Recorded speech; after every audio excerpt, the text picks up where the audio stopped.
ऋषि कुंडू द्वारा 1000 वर्षों तक संभोग करने की कथा उपन्यास शैली में अत्यंत विस्तृत, गूढ़, रहस्य और अध्यात्म से भरपूर। मित्रों नमस्कार, स्वागत है आपका प्रदीप हिंदी स्टोरीज में। प्रारंभ प्राचीन काल की बात है, जब समय की गति मंथर थी, जब ऋषियों की तपस्या से ब्रह्मांड हिल उठता था और देवता भी मानवों के अधीन दिखते थे। ऐसे ही एक महान तपस्वी थे ऋषि कुंडू। ऋषि कुंडू का जन्म एक पवित्र वंश में हुआ था। वे ऋचाओं के ज्ञाता, वेदों के पारंगत और ब्रह्मचर्य के कठोर पालन करता थे। बाल्यकाल से ही उनका झुकाव आत्मबोध की ओर था। उन्होंने तपस्या की, यज्ञ किए, मंत्रों में रमन किया और फिर एक दिन ब्रह्मा के दर्शन हेतु वे कठिनतम तपस्या में लीन हो गए। तप की आग। ऋषि कुंडू ने हिमालय की एक दुर्गम कंदरा में बैठकर 1000 वर्षों तक उपवास किया। केवल वायु पर जीवन यापन करते रहे। उनके रोम रोम से मंत्रोच्चारण की ध्वनि निकलती थी। देवलोक कांप उठा। इंद्र चिंतित हुए। उन्होंने सोचा, कहीं कुंडू भी त्रिलोक विजय की अभिलाषा तो नहीं पाल रहे। इंद्र ने अप्सराओं को भेजा, पहले उर्वशी, फिर रंभा, फिर मेनका, पर ऋषि कुंडू की आंखें तक नहीं खुली। उनका ध्यान ऐसा था कि सृष्टि मिट जाए तब भी विचलित न हो। कामदेव की विफलता। आखिर कामदेव स्वयं गए, प्रेम का देवता, सौंदर्य का शिल्पी, पर ऋषि की चेतना ऐसी प्रखर थी कि कामदेव की समस्त माया क्षण भर में जलकर भस्म हो गई। ये दृश्य देखकर देवता भयभीत हुए। ब्रह्मा स्वयं प्रकट हुए। उन्होंने कहा, ऋषिवर, तुम्हारे तेज से समस्त लोग जल रहे हैं, क्या वर चाहिए? ऋषि कुंडू ने नेत्र खोले। उनकी आंखों से अग्नि की ज्वाला निकल रही थी। वे बोले, हे ब्रह्मा, मैं जानना चाहता हूँ, आत्मा के मार्ग में वासना कितनी बाधक है। ब्रह्मा बोले, जो पुरुष स्त्री स्पर्श मात्र से कामवश हो जाए वह आत्मज्ञान को नहीं पा सकता, किंतु जो संभोग को भी एक योग बना ले वह भी आत्म साक्षात्कार का पात्र बन सकता है। प्रश्न का उत्तर खोजते ऋषि कुंडू ने प्रण लिया, मैं एक प्रयोग करूंगा। मैं जानूंगा कि क्या संभोग भी एक मार्ग हो सकता है, संभोग से समाधि तक का पथ। उन्होंने ब्रह्मा से वर मांगा, हे ब्रह्मा, मुझे एक स्त्री दो जो मेरी समान आध्यात्मिक चेतना की हो और मेरे इस तप में सहभागी हो। ब्रह्मा ने अपनी शक्ति से एक योगिनी को उत्पन्न किया। उसका नाम था मोहिनी। वह कोई सामान्य स्त्री नहीं थी, वह एक तपस्विनी थी जिसमें शून्यता और रस दोनों का अद्भुत समन्वय था। 1000 वर्षों का संभोग। ऋषि कुंडू और मोहिनी ने एक युगांतकारी तपस्या आरंभ की। न वह मात्र संभोग था, न वह केवल प्रेम, वह एक प्रकार की योग क्रिया थी जहाँ काम और कुंडलिनी का मिलन हो रहा था। यह क्रिया मात्र शरीर की नहीं थी, अपितु चेतना की युग्म यात्रा थी। वे दोनों एक विशेष मुद्रा में बैठते, सहज योगासन, जिसमें दोनों की ऊर्जा एक दूसरे में प्रवाहित होती। उनका एकमात्र आहार था प्राणवायु और एक दूसरे की स्पर्श चेतना। उन्होंने अपना शरीर नहीं छोड़ा, बल्कि उसे साधना का साधन बनाया। देवलोक में पुनः हलचल मची। इंद्र फिर भयभीत हुए, ये कैसा तप है? यह तो ब्रह्मचर्य को परिभाषित ही बदल देगा। देवताओं की योजना। देवगणों ने विश्वामित्र से अनुरोध किया, हे महामुनि, ऋषि कुंडू की यह साधना ब्रह्मलोक तक पहुंचने वाली है। क्या काम, क्या वासना, क्या त्याग, सब एक हो रहे हैं। यदि मनुष्य इस मार्ग को जान गया तो वेदों के नियम टूट जाएंगे। विश्वामित्र ने अपनी दृष्टि से देखा और मुस्कुराए। अहंकार न उत्पन्न हो, बस यही ध्यान रहे। परिणाम और ब्रह्मा की परीक्षा।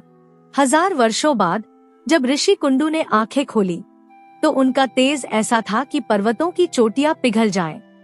उनकी काया झलक रही थी। मोहिनी अब केवल स्त्री नहीं थी, वह शक्ति का साकार रूप बन चुकी थी। तभी ब्रह्मा प्रकट हुए। ऋषिवर, क्या तुमने उत्तर पा लिया? कुंडू बोले, हाँ ब्रह्मा, मैंने जाना कि वासना यदि चेतना के अधीन हो तो वह रचना है, पर यदि चेतना वासना की दासी बन जाए तो वही पतन है। संभोग से समाधि की कथा युगों तक जीवित रही। ऋषि कुंडू और मोहिनी ने अपनी चेतना को ब्रह्मांड में विलीन कर दिया। उन्होंने अपने शरीर छोड़े नहीं, बल्कि प्रकाश रूप में परिवर्तित हो गए। वे आज भी गंधमादन पर्वत की एक गुप्त गुफा में ऊर्जा के रूप में विद्यमान है, ऐसा कहते हैं कुछ सिद्ध योगी। उनकी कथा कोई काम कथा नहीं है। यह एक दार्शनिक प्रश्न का उत्तर है। क्या संभोग केवल शरीर का खेल है या चेतना का प्रवेश द्वार भी? शब्दों में समापन, भावों में नहीं। ऋषि कुंडू की यह कथा आज भी कई गुप्त तंत्र मार्गों, वज्रयान बौद्ध परंपराओं और शैव साधनाओं का आधार है, जहाँ संभोग को योग माना जाता है, मार्ग नहीं, साधन। मोहिनी के एकाकी तप की कथा। ऋषि कुंडू की कथा के बाद की अगली महागाथा उपन्यास शैली में अत्यंत लंबी, गूढ़ और रोमांचक। भूमिका।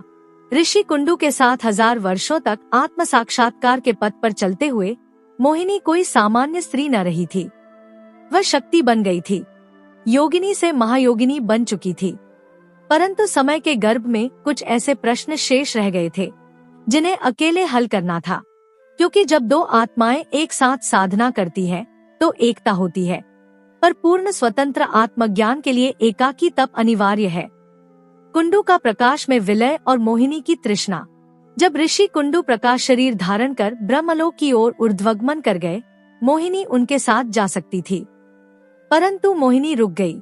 उसने कहा था, हे स्वामी, मैंने तुम्हारे साथ चेतना की यात्रा की, अब मैं स्वयं को जानना चाहती हूँ। जिस यात्रा में तुम साथ थे वह सुंदर थी, परंतु जो यात्रा अब मेरे भीतर है वह गहन है। कुंडू ने केवल मुस्कुराकर कहा, तब चलो, स्वयं में उतर चलो। महातप की शुरुआत निर्जन वन में योगिनी। मोहिनी ने कैलाश से भी उत्तर मायातीत गुफा में आश्रय लिया। वहाँ सूर्य की किरणें तक नहीं पहुँचती थी, केवल मौन और अंधकार। उन्होंने स्वयं को आभ्यंतर रूप से निर्वस्त्र कर दिया, न मन, न काम, न वाणी। 50 वर्षों तक वह मौन रही। वह अपने श्वास की गति को भी सुनती थी। वह स्थिर बैठी रहती, न किसी चेष्टा में, न किसी भावना में। देवताओं ने उसे देखा और चकित रह गए। इंद्र बोले, ये स्त्री है या कोई नई सृष्टिकर्त्री? ब्रह्मा ने कहा, अब यह मोहिनी नहीं, यह माया शून्य बन रही है। काम का फिर से प्रहार, पर मोहिनी अब मौन बन चुकी थी। कामदेव ने एक बार फिर प्रयास किया। वह जानना चाहता था, क्या मोहिनी भी अब कुंडू की भांति है? उसने स्वयं को सहस्त्र रूपों में प्रस्तुत किया, कभी स्वप्नों में, कभी आकाशवाणी में, कभी झरनों की छाया में, पर मोहिनी अचल रही। कामदेव हार गया। उसने सिर झुकाया और कहा, तुम मेरे वश से बाहर हो। मोहिनी ने शांत स्वर में कहा, जिस दिन मैंने अपनी देह को तपस्या का साधन बनाया, उसी दिन मैं तुझसे मुक्त हो गई। मोहिनी का आत्मविलय और महान आभ्यंतर अनुभव। 100 वर्षों तक एक शब्द न बोलने के बाद जब मोहिनी ने पहली बार स्वर निकाला, वह स्वर कोई भाषा नहीं था, वह कार से भी परे एक कंपन था। पर्वत कांप उठे, आकाश हिल गया। पृथ्वी पर कुछ योगियों ने अचानक समाधि में प्रवेश कर लिया। उस क्षण ब्रह्मा, विष्णु, शिव तीनों प्रकट हुए। उन्होंने पूछा, क्या तुम चाहती हो ब्रह्मा पद? मोहिनी बोली, मैं न ब्रह्मा बनना चाहती हूँ, न देवी, न लोकपाल। मैं केवल शून्य बनना चाहती हूँ, क्योंकि वही मेरी पूर्णता है, जहाँ न मैं हूँ, न तू, न कोई अनुभव। माया का समर्पण। मोहिनी का नाम लिया गया, माया विनाशिनी। जब मोहिनी ने अपने भीतर की अंतिम कामना को भी त्यागा, जब प्रेम, विरह, भक्ति और ज्ञान सभी एक बिंदु पर विलीन हो गए, तब उसने स्वयं को मायातीत अग्नि में अर्पित कर दिया। उस दिन आकाश से एक दिव्य ध्वनि निकली, यह योगिनी अब केवल चेतना है, यह मोहिनी नहीं रही, यह माया विनाशिनी, माया को हरने वाली। मोहिनी कहाँ है आज? कुछ तंत्र साधक कहते हैं मोहिनी आज भी हिमालय की एक गुफा में प्रकाश बिंदु के रूप में विद्यमान है। वहाँ जो भी योगी जाता है और 5 वर्षों तक मौन साधना करता है, उसके स्वप्न में एक स्त्री आती है। वह ना सुंदर होती है, न कुरूप, वह शून्य होती है। वह कुछ नहीं कहती, केवल आंखों से देखती है, और वह योगी जान जाता है, उसकी साधना पूर्ण हुई। समापन नहीं, एक द्वार। ऋषि कुंडू और मोहिनी की कथा कोई प्रेम कथा नहीं है, न यह केवल तंत्र है, न केवल योग। यह उस द्वार की कुंजी है जहाँ संभोग से समाधि और फिर समाधि से शून्यता और अंततः शून्यता से पूर्णता तक की यात्रा होती है।